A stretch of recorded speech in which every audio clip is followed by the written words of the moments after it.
Hey guys, it's Joven here. So today's episode is going to be about jobs. Okay, I've been getting a lot of questions about when's the best time to apply for jobs, being a resident, which website should I use to apply for jobs, and different things like that. So I decided to do an episode kind of about jobs, what I use to apply, some of the resources I recommend, and some interesting facts about our profession going forward. But before we get into that, I want to remind y'all that we have these services, okay? You can go to tinyurl.com/CapsuleRx services to sign up. We're doing residency, fellowship, job mock interviews.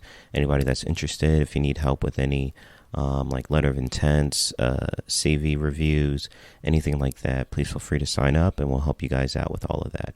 And please don't feel like it's something that you have to do alone. I think a lot of us think that, we should be capable of doing everything by ourselves. But remember, there's reasons why there's professionals that do certain things. You don't have to do your taxes alone. There's accountants for that. You'll pay a fee sometimes to get an advice on different things.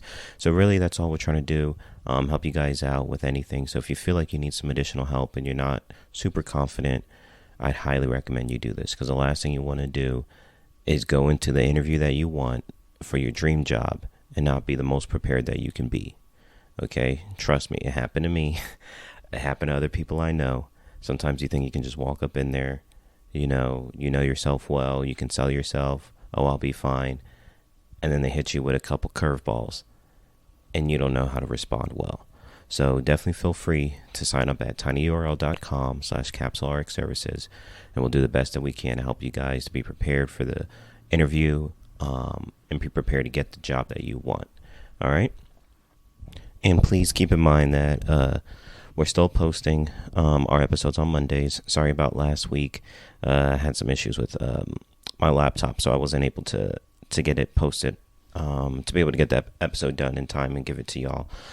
So I apologize about that. Tuesdays, we're still doing our Teach Back Tuesdays, so be looking forward to our Instagram at @new_CapsuleRx Podcast to find out about some new, just to get some information about some drugs or a disease state. And then on Wednesdays, we're doing our self-care. Same thing, go to @new_CapsuleRx Podcast on Instagram. And you can see some of our self-care tips that we recommend for the week.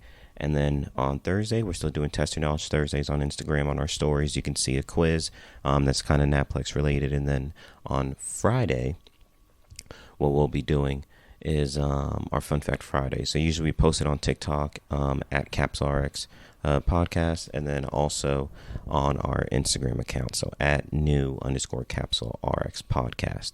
So if you haven't yet, please follow us on TikTok. Follow us on Instagram, and then definitely check us out on Facebook and LinkedIn, CapsuleRx Podcast. Go like our page, like our content. We greatly appreciate it.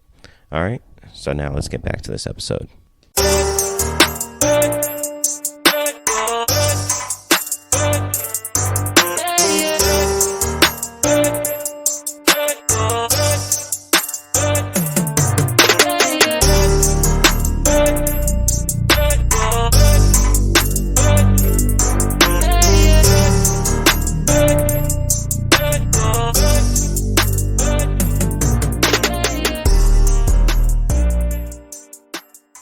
Welcome back, everybody. Today I'll be your host, Dr. Joven Lizzo.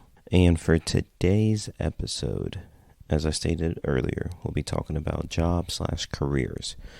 Okay, so like I said, I've been getting a lot of questions lately from current residents, PGY1s or PGY2s, like when's the best time to apply for a job? What resources did I use? So I decided to do an episode today kind of focusing on this, all right? So the first thing I would say about when to apply, I think January is the best time. So right now, honestly. The reason is because when you're applying early, usually those are jobs that they know that they need to fill. So if they're posting something now in January for something that they need, then that means they probably need it filled in 3 months' time. So maybe in March, April. So what I experienced was hey, we really like you, we're willing to hold this off. So if you go into the interview, you sell yourself well, and you like the place and they like you, then they'll be more than willing to kind of hold that spot for you as soon as you're done with your residency. So you'll be able to kind of transition right into that. Now, if you're looking for something where you kind of get a break between your residency into before going into work, that might be something where you want to push off a little bit, maybe start searching more in like March. But for me, I wanted to work right away. So I would recommend starting to look in January, because then you start getting your interviews in February and March. And then by that time, they finalize their decision, and then they can go ahead and have everything set up for you to go ahead and be a part of their team. Because, of course, you're going to have to go through HR. You're going to have to go through, file some paperwork. They're going to have to do background checks. You might have to do drug tests. So there's going to be so many different things that you're going to have to do. And you can start doing it while you're in your current residency. Okay, and then complete that, and then the whole process will be done before you go in. And keep in mind, if you're thinking about working for a VA, that's something where that process could take, excuse me, let me not even say just the VA, but anytime you're thinking about taking a government job, those processes, as far as application, background checks, paperwork, that stuff could take months, okay, 2 to 3 months. So if you go ahead and apply now in January, by February, you probably have your interview. By March, they make a decision. It could take them like 4 months before everything gets finalized. And so if your residency finishes in June, 3 months from March is July. Or, sorry, 4 months from March would be July. And then you could have a little break in June and then start in July. So that's why, it's beneficial, especially depending on the type of job you're looking for. So if it's a government type of job, I highly recommend you start looking now. And it doesn't have to be with the VA. It could be with the Navy. It could be with a naval base. It could be with different, just any type of government job, the FDA, different things like that. Like, you definitely want to start applying now. Or if you're looking to go ahead and start as soon as your residency is done, I think end of January, beginning February is the best time to start searching for your jobs, for the reasons that I listed before. And it also helps those companies really like lock you in, because they understand that if they wait closer to the end of residency, a lot of these residents, there's going to be a lot more applications, a lot more people to file through. And then the people that are applying are also applying to a lot more jobs, right? Because this is when all the job applications are going to be posted closer to that summertime, closer to the end of residency. So you'll also be having a lot more options at that time. So the ones that I feel like post early in January and February, from my experience, were the ones that were the most serious. And I had more interview opportunities with them than the ones who posted later in the year, posting more till, let's say, the ones that posted probably in like May or June. They probably weren't ready to meet and go through the whole interview process until like August. And it's like, by then I already made a decision. So that's something where you want to keep in mind. Like, they're usually trying to plan these things out because they know one of their workers might be retiring. One of their workers might be going on maternity leave. One of the pharmacists might be taking another, might be doing a career switch and different things like that. So that's something that's important that I want you guys to keep in mind when you're applying for these things. So apply early. I highly recommend it. And if they truly like you, they'll wait and they'll try to lock you in. So if you say, hey, residency finishes in June, but I want to start in July, most likely they'll be okay with that. They'll give you maybe like a week or two off. So that's just something to think about. Okay. So now, as far as the websites that I use to look for a job, because I've also been getting this question a lot, I honestly only used two websites. My favorite was Indeed. So I just used Indeed.com. I went in, logged in, uploaded my CV. Of course, you want to go through your CV, add everything on there. I uploaded my CV to it. And some of the job applications, it was very easy. They would just kind of like, I would literally log in and just like click apply, and they would just send all my info. Or sometimes it would take me to the direct website where I'd have to fill out applications. So I would do Indeed. Okay. That was like the easiest platform for me, easiest one to filter through, because you could do it by job. So for me, I was mainly looking for ambulatory care jobs or any pharmacy jobs in Florida. So for me, I would type in like ambulatory care pharmacist. And then I would remove like the search restrictions, because you can restrict it to Florida, to certain locations. You can even restrict it to like a 25-mile radius to a city. So you could do like, Orlando, Florida, within a 25-mile radius. So I didn't have like a specific location I wanted to stay in, but I knew if I was going to do AmCare, I'd do it anywhere. But if I was going to work clinical, I wanted to stay in Florida.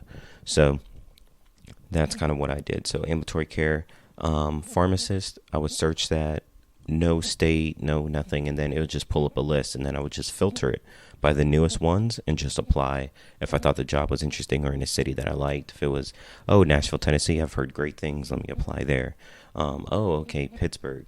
I've been there before. Seems like an interesting city. It's pretty cold, but let me see how things go. So then apply there. I've applied to a place in Delaware. I applied to a place in Oregon. So it's like you can see the different opportunities that come up. And same thing, if you just want like a clinical position, you can type in like clinical pharmacist, and then you can search it by the state. You could just do Florida if you wanted to, and then it'll pull up all the ones in Florida. And same thing, I would search by the newest ones and then just start applying there. And what I would do was I would try to dedicate 30 minutes a day, because the application process honestly does not take long. It probably takes about 10 to 20 minutes if it's one that you have to go to the website and fill out. If it's one where you just have to upload your CV and send the info, and then they contact you through Indeed, that literally takes like 3 to 5 minutes. So I could apply to 2 to 3 jobs a day just by doing about 30 minutes. And I highly recommend applying to a lot of jobs. I applied to a lot of places. Also got a lot of interviews, but that's because of that. So it's one of those where you really do want to apply to a lot. If I had to guess, I probably applied to like 50 plus places if I had to give a number on it. And with that, that'll give you an opportunity to see like the different places that are interested in you and things like that, and kind of help you gain how much you're worth and your value. So I highly recommend applying to a lot of places if it seems interesting. You never know where your career might take you. So just apply and kind of go with the flow. So that's what I would recommend. Number one is using Indeed. Search by the title. And then if you have a specific location, add that in, and you can put the mile radius, the city, the state, whatever you need. Another website that I did use, now that I'm thinking about it, is USA Jobs. Now that is something that you could use for the VA positions, okay? So I wouldn't really find any VA jobs on Indeed. They did have a couple sprinkled in there, but usually by the time it went to Indeed, it was very late in the process, meaning it's already been posted for like maybe a month or so before it went on Indeed. So if you're interested in working for a VA or a government job, I would go to usajobs.com and go ahead and search for like clinical pharmacist or pharmacist, whatever you're interested in. Sometimes typing pharmacist is easiest, because then you don't, all the different careers will have something pharmacist in it. So it might say, sometimes when you search clinical pharmacist, it might not pull up the position because the position title might have been like clinical staff. So sometimes it's better to just put pharmacist and just search by that. So that way you have more options, and then you can just kind of weed out from there. So if you're interested in a government job, I recommend looking at USA Jobs. That's going to be your best resource for that. But anything else, Indeed worked perfectly fine. Now, I know there's other options out there. I've never used LinkedIn, but you can search for jobs on LinkedIn. Sometimes you'll have recruiters contact you on LinkedIn. I've had that before.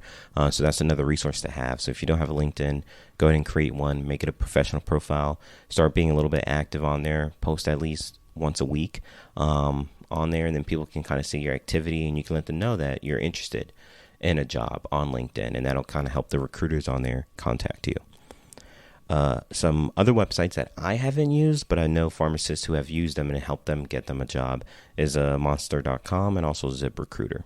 So you can use ZipRecruiter, Monster.com, LinkedIn as some other options, but to me, honestly, all I needed was Indeed and USA Jobs, and it worked perfectly fine for me. Another thing you can do, if you know a specific career, or a specific company you want to work for. For example, if you want to work for HCA, if you want to work for Baycare, if you want to work for Baptist, like certain companies, you can always go to that company's website, go to careers, and search for a job that way too. Because sometimes they'll probably post it on their career site first before going to Indeed. And I've also noticed that. So that's something that you can do if you're interested in working for a specific company. That will help you. Or if that company has many locations. So I know HCAs, they're all over not only all over Florida, but all over the nation. So that's something where I actually did go to HCA just to check out some of the different locations, and I saw an interesting job in North Carolina, and I applied to it, and I had an interview with them. And so that's something that you could also do as a resource, is go to like a company site and then apply, go to the careers and then search for pharmacist jobs. And then you can either filter it by state, or you could just go through all the options and be like, oh, okay, maybe it'll be interesting to live in North Carolina or Oregon or Texas or anything like that. So those are what I would recommend. So number 1, Indeed. Number 2, USA Jobs, if you're interested in working for the VA or a government position. And then 3, go to the healthcare corporation's like website, go to the careers, and then go ahead and search for jobs that way. All right. Now, I don't want to touch too much on this episode about like why to apply. Why to apply to certain places and certain things to look for. There was an episode that I did with one of my colleagues, season 7, episode 6 with Dr. Madison Dubill, and we kind of talked about the interview process and things like that. So if you want like more information on that, check out that episode, or if you want me to kind of redo it and provide some more value and some more tips, please let me know, and I have no problem doing another episode on that. But definitely just some minor things that I want you guys to think about first before applying for a job, and I'll explain why later with some statistics, is that I want you to think about the growth of the company. Okay, when you're looking for a job, you want to see if you feel like you want to move up into an admin role, or if you want to go vertical into different positions, you want to see if that company has that opportunity for you. If there's a lot of growth that could happen in that company, or a lot of growth as in more jobs, right? In case you want to transition into a different type of pharmacist role. So that's something that you want to make sure that's there. Another thing that might be valuable if you love traveling would be the ability to transfer. So, the VAs, they're all over, and it's very easy for you to transfer because you only have to practice under your one state's license. So you don't have to get a new state license. But let's say, for right now, maybe personal family issues, you have to stay in Florida, but your dream was to always live in Arizona. Then you might want to search for a company that already has a job or has job opportunities in Arizona. So that way, whenever you're ready to go there, you can say, hey, you can talk to your boss, see if there's any opportunities for you to transfer over there, because it'll just make the process so much easier. Me personally, I'm not the biggest fan of the application process and having to go through all the interviews and all that. So sometimes it can make it a lot easier to just get transferred through a company rather than having to start from ground zero, re-edit the CV, do the interview process again and all that. So those are some things that I would highly recommend you think about when you're applying to these places. And before you commit, is like, what is the growth of the company? And if you wanted to possibly transfer in the future, what is that ability? Is it easy for you to go from one place to another place? All right. A couple other tips that I definitely want you guys to keep in mind is, and I kind of suffered through this, was with, I have an iPhone. So with the iPhones, it would block all the random numbers. So luckily they would leave voicemails whenever the recruiter would call me, but I would miss out on a lot of phone calls from recruiters because my iPhone would think it's just a random spam call. So you want to make sure you're turning that off, because there's going to be a lot of random numbers that call you, and your phone might think that it's spam. So you definitely want to make sure your voicemail is not full. Number 1, make sure that voicemail is not full. Number 2, make sure your voicemail is also professional. So actually, we should probably make that number 1. Number 1, make sure your voicemail is professional. Number 2, make sure you have room for the voicemail. Okay. Number 3, make sure to remove that spam or blocking phone numbers, because trust me, they're going to probably call you more than email you. So it's a lot easier to just get somebody on the phone. You can hear their voice. You can have like a brief conversation. And sometimes even when they call you, just to let you know like they're interested, they might do a quick phone screen. So that's something that you want to keep in mind. You want to have your phone, you want to have your phone able to receive the phone calls and not blocking those numbers. All right. And then make sure whenever you're emailing, whenever you put in your email, I'd recommend putting your personal, not your workplace email. So that way, you're not getting a whole bunch of like job opportunities sent to your workplace email, and certain people think that you're staying at that job, but the next thing you know, you're leaving. So keep in mind also to try to put in your personal email. Make sure it's a professional one. You can, if you don't have one, you can create one very easy. I'm a big fan of Gmail, so you can just create one, whatever you want to title it, maybe first initial, last name @gmail.com. Keep it simple, and you can just have this for the job opportunities. So that way, if they are more of an email place, or they want to email you different things like the itinerary for the interview and stuff like that, or some things for the interview that you might need to prepare, definitely, I highly recommend creating a professional email. All right, so professional voicemail. Make sure you have room on your voicemail. Make sure to remove the ability to block those random numbers, and then make sure to have you're using your personal email, not your work email. So that's 4 quick tips that I want you guys to make sure you do once you start applying for these jobs. All right. And then now I want to kind of transition and talk about pharmacy as a career. Okay. So I decided to pull up some statistics and kind of look into some things, just to kind of give you all a glimpse of where pharmacy is headed. So looking at the Bureau of Labor and Statistics, they project that employment growth from pharmacy from the year 2021 to 2031 is 2.4%. Okay. And this is stuff you can go ahead and Google. You can fact check me. Go to Google, search Bureau of Labor Statistics, pull them up. You can go ahead in there and search pharmacists, and it'll show you this. So 2.4% employment growth is what they're expecting. And in that period, so within the next 10 years, okay, they're anticipating that about 7,700 jobs should open up. So that might seem like a lot, but unfortunately, the national average for job growth between 2021 and 2031 is 4%. I repeat, the national average for job growth by the Bureau of Labor and Statistics from 2021 and 2031, and this is averaged out across all jobs, all careers, is 4%. But pharmacy is only expected to grow 2.4%. So we're going to have a decline in growth, okay? So that might be a little bit problematic because of what ACPE has kind of put out. So for those of you that don't know, ACPE is the Accreditation Council for Pharmacy Education. So they're kind of like the people that we use to get our CE credit. So the Accreditation Council for Pharmacy Education stated as of January 2021, there's 140 pharmacy schools in the U.S. Okay. And that means that there was an increase of 60 schools from 2000. So in 2000, there was only 80 schools, all right? In 2000, the year 2000, there was only 80 schools. In the year January 2021, there became 140. So that means there's more pharmacy schools. That means they're pushing out more pharmacy students, but less job opportunities for those students, okay?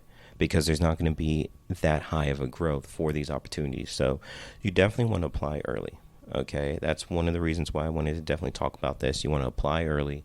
You want to try to lock in the job that you want, so that way you're not stuck being unemployed for too long of a period. Okay, because I know we all have the student loans we gotta pay. You might be thinking about starting a family. You might be wanting to get married. All these different big goals that you've always had, and you've had to sacrifice and put on hold to finish your career. Trust me, I know I did this. It's important to lock in the job. So if you know you need to be employed, you know your residency has a deadline, it has an end time, you know it will finish in June or July, then that means you have to go get a job. So that means you should apply early. Okay, do not wait. Trust me, you will thank me later when you apply early. All right, so apply as early as possible to go get those jobs. And now, with that information being said, I do want to mention that pharmacy is in a very interesting time period, I would say, as far as where will we be heading in the future, what's going on. And so that's why I think it's also beneficial to kind of be strategic about the certain type of jobs you want. I don't have the statistics in front of me, but I've noticed just from noticing some things in the news and talking to some colleagues that it seems like retail is slowly losing some positions for pharmacists, right? So it seems like retail, there's less positions in that, but there's more positions coming up in other opportunities. So the job growth isn't matching the national average. It's 2.4%. So that for pharmacy, whereas the national average is 4%. Okay, there's more pharmacy students being produced every year. Okay, so less job opportunities, but I think in the future there will be more job opportunities in certain fields, and I wanted to make sure I share that with you guys but before the end of this episode. So some of the opportunities for job growth, from what I've been seeing, it seems like a lot of healthcare companies are starting to have more and more roles. So whether it's managed care, whether it's like an ambulatory care pharmacist adding to the staff, I see Humana, Blue Cross Blue Shield. We interviewed Dr. Billy Sism and Dr. Amy Christensen about managed care, about Blue Cross Blue Shield of Kansas City, if you want to tune into that.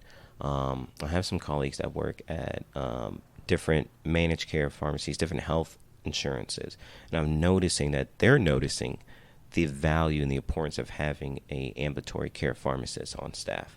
So really, essentially, it's just ambulatory care, but I think basically any role within a health insurance company, I think is starting to become more and more beneficial for pharmacists. So that's something where, if you're looking for what career might be a good one and you're unsure of which career path to go down, maybe look at managed care.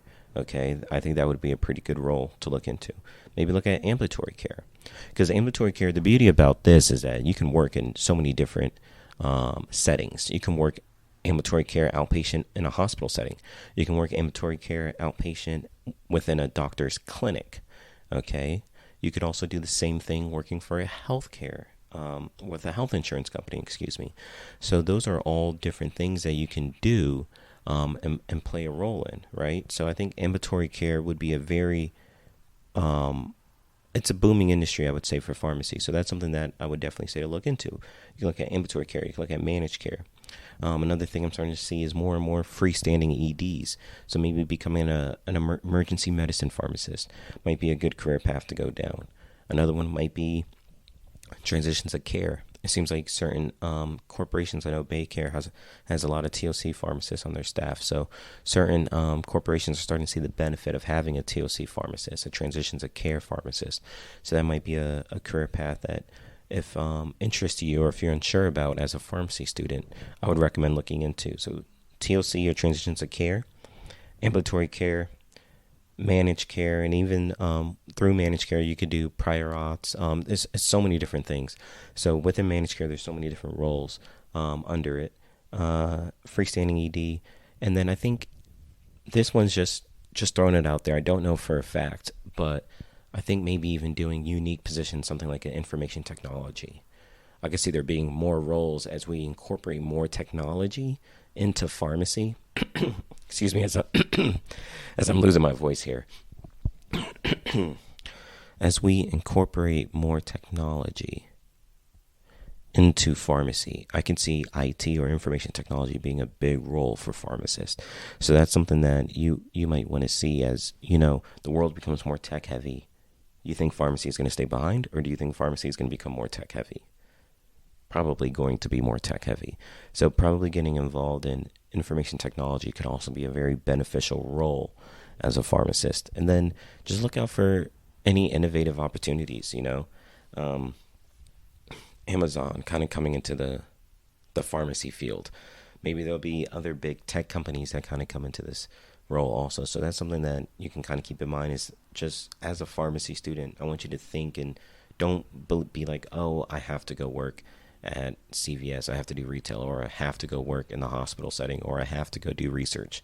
There's so many opportunities that are coming, and yeah, there is a decline in job opportunities, but I do believe there will be a growth within the profession, if that makes sense. So there might be less jobs available, okay, but there will be growth as in new type of opportunities within the field of pharmacy. So those are just some of the things I wanted to mention on today's episode. So to kind of just recap it very, very briefly, highly recommend using Indeed. If you're looking for jobs, use Indeed. Type in pharmacist, clinical pharmacist, ambulatory care pharmacist, managed care pharmacist, whatever you're looking for, type it in. Search by state, search by area, and then go ahead and filter it and sort it by newest, and then go ahead and apply in that order if you're interested. Another thing to use is USA Jobs. If you're interested in working for the VA or any government positions, you'll probably find that information there first before Indeed. So Indeed, USA Jobs, two websites I highly recommend if you're looking for jobs. And also go to, as a third choice, third option, go to the careers website of a healthcare company. If you're interested in Baker, you're interested in HCA, you know this is what you want. Go ahead and search in those careers and then apply. When to apply, right? Now. Apply now. January, I think, is the best time. January, February, this is the best time to apply. Because the people that are posting it now, those are companies that know, hey, we're going to lose maybe a staff member or a staff member or two in like 3 or 4 months. They're going to be taking a new role. They're going to retire or whatever. So they want to lock you in. Well, I don't finish my residency until June, Joven. Why would I apply now? Well, because if they like you, they'll wait. They'll figure it out. Trust me. They told me that. So if they like you and you like them and you feel like it's the right one, then they'll go ahead and lock you in. You'll go ahead and have all the paperwork done in time. Everything should be processed so that way you're not missing out on any paychecks. You'll be able to go right into that job and not have to sit and wait. Like some people I know, because the process to get everything filled out, especially for like any government positions, this could take 3 to 5 months for you to get everything processed, all the background checks and all that stuff. So it's a long, daunting process. So the earlier you can do it, the better. So definitely January, early February, best time to apply. Go ahead and get it done. And things to think about is the growth of the company, ability to transfer if you want to move around a little bit, what type of plans they have for the future, things like that. And then if you want some more information, some more info about like the actual interview process and things like that, you can listen to season 7 episode 6 that I had with Dr. Madison Dubill. We kind of talked about like our experiences going through the interview process and how different it was from residency and things like that. And if you want more information on this, you can just message me. All right, you can message me on Instagram at @new_CapsuleRx Podcast. You can message me on TikTok at CapsuleRx Podcast, Facebook, LinkedIn. You can find me. I'm everywhere. All right. I'm not hiding. You can find me. Just message me if you have any questions, or if you want like a new episode on like the interview process, just let me know. And then last but not least, just keep in mind that the statistics that I spoke about earlier, that the Bureau of Labor and Statistics projects a 2.4% employment growth for pharmacists between 2021 and 2031, which is lower than the national average of 4%. Okay. So there's not going to be as much growth. There's more pharmacy students coming out. So it's going to eventually come to an interesting time where we're going to have a lot of pharmacists and maybe not enough jobs for all of them. So it's important to think about the company you're working for, the opportunities for growth within that company, and things like that when it comes to your career. And then last but not least, like I said, be kind of creative. As a student, I'd recommend being creative. Don't think about, okay, I'm only going to be a retail pharmacist, a hospital pharmacist, research pharmacist. Like, there's so many other positions out there. So kind of keep your mind open. Think about managed care. Think about ambulatory care services. Think about emergency medicine. Think about transitions of care. Oncology is another field that's really growing. So you can think about oncology. And just think about different innovative opportunities, maybe through information technology. Maybe something can happen there, or through Amazon or some of these other big tech companies that are trying to get into the healthcare space. So you don't have to limit yourself, is basically what I'm saying. be creative, think about things, explore different avenues. As a student, this is your time. And even if you're not a student, if you're a pharmacist or a resident, it's never too late. Use your connections. If you work in a hospital, there's probably an IT pharmacist that works there. Talk to them if you're interested in that, or talk to other people. See if you can shadow in your free time. I know I personally did this, trying to learn more about something that I was kind of interested in. So, half the time they'll be excited to give you the opportunity to learn more. And then if a job opportunity opens up, then wow, they already know you. They've been training you. They've been working with you in this department. They'll probably just hire you. Okay. So never forget about the opportunity to just show up at a place and ask them if you can shadow, if you can learn from them, if it's something that you're interested in for free. They'll greatly appreciate it. And if an opportunity comes up, trust me, they'll be reaching out to you. All right. So that's it for this episode, guys. Thank you so much. And once again, please, if you have any questions, comments, concerns, anything we can do for you, just reach out to us on Instagram. Go ahead and follow our page, like our content, at new_CapsuleRx Podcast on Instagram. Everything else is CapsuleRx Podcast, okay? We got locked out of our old Instagram account, so we had to create a new one. So that's why on Instagram it's at new_CapsuleRx Podcast. Everything else is CapsuleRx Podcast. TikTok, Facebook, LinkedIn. You'll find us everywhere. All right. Thank you so much, guys.